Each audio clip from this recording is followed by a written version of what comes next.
On Friday, of course, we heard that our government here in the UK was potentially thinking about looking at legislation to remove Andrew Mountbatten-Windsor from the line of succession. There's obviously been calls for that ever since he was arrested on Thursday. But what we now have is a letter from Prime Minister Anthony Albanese. So he is Australia's Prime Minister. Remember, our king is also their king. He's written a letter to Keir Starmer in which he has said, "Dear Prime Minister Starmer, in light of recent events concerning Andrew Mountbatten-Windsor, I'm writing to confirm that my government would agree to any proposal to remove him from the line of royal succession. I agree with His Majesty that the law must now take its full course and there must be a full, fair and proper investigation. These are grave allegations and Australians take them seriously." So just to reiterate, that is a letter that the Australian Prime Minister has now written to Keir Starmer, clearly showing some form of support when it comes to getting that legislation underway to remove him from the line of succession. And the reason that that letter is important is because it's all very well our government saying, yep, we think we should potentially push forward with this should be debated in the Lords and the Commons. But actually what it really needs is it needs all of the 15 Commonwealth realms, including the United Kingdom, to agree to this. And without that, it will not happen. So this is what you may say the start of what is a difficult process, but yeah, certainly indicative of how potentially other governments, other countries are feeling around the world about this scandal and how it's shone a light onto the royal family. And just thinking about those other Commonwealth realms, like you say, the King, head of state of the UK, and then 14 other nations.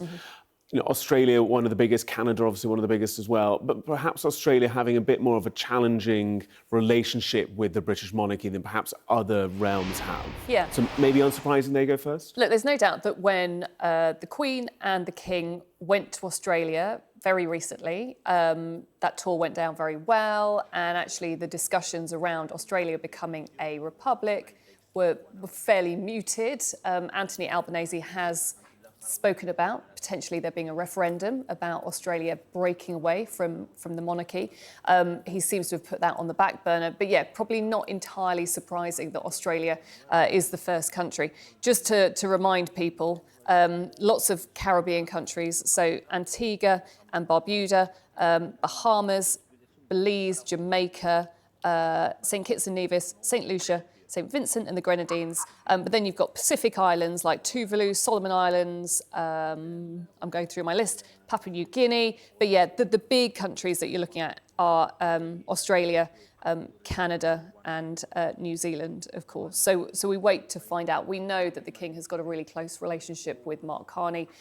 He went over there, of course, for the opening of Parliament, has been very supportive of Canada when it comes to the difficult relationship with America. So we wait to see whether or not we hear from Mark Carney as well.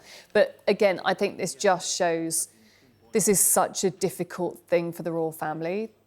I keep being told constantly they took a maximalist approach. The King against his brother took the ultimate actions, stripped him of his titles, stripped him of his birthright of being a prince, stripped him of his home. And yet we now have, right, get him out of the line of succession as well. People also saying, well, why is he still living in Norfolk? Everything I keep being told is, look, the King still believes that he has to have a duty of care to his brother. He doesn't want him to be somebody else's issue, in essence. So that is why he's continuing to live in Norfolk and being supported in the King in that way. So again, showing family issue as well as a huge constitutional issue here. I guess from the King's perspective, if you think of this as a crisis management operation, keeping that risk factor as physically close as possible, and it is preferential to seeing Andrew maybe going and being supported by some other individual or individuals. But the challenge to the King is, you know, Andrew was at the centre of the royal family, he was a working royal, and all of this still cropped up. So there's still potential of further risk, is there not? Yeah, and I was saying this last week. Last week, in some ways, was just the start. We have seen the arrest, but the investigation goes on. And I think the royal family have taken steps that I certainly have never seen them take before. The lengths that they've gone to within the statements to say, look, we will open ourselves up to a level of scrutiny that we have never opened ourselves up to before. We will do everything to help with the police investigations. But also, of course, the King saying, look, law must take its course. The appropriate authorities must be allowed to do their work. It's not appropriate for me to speak any further on this. But they know that, look, they've been trying as much as they can to stop this becoming a distraction from their work. That was the whole reason they took the King took those actions against Andrew last year.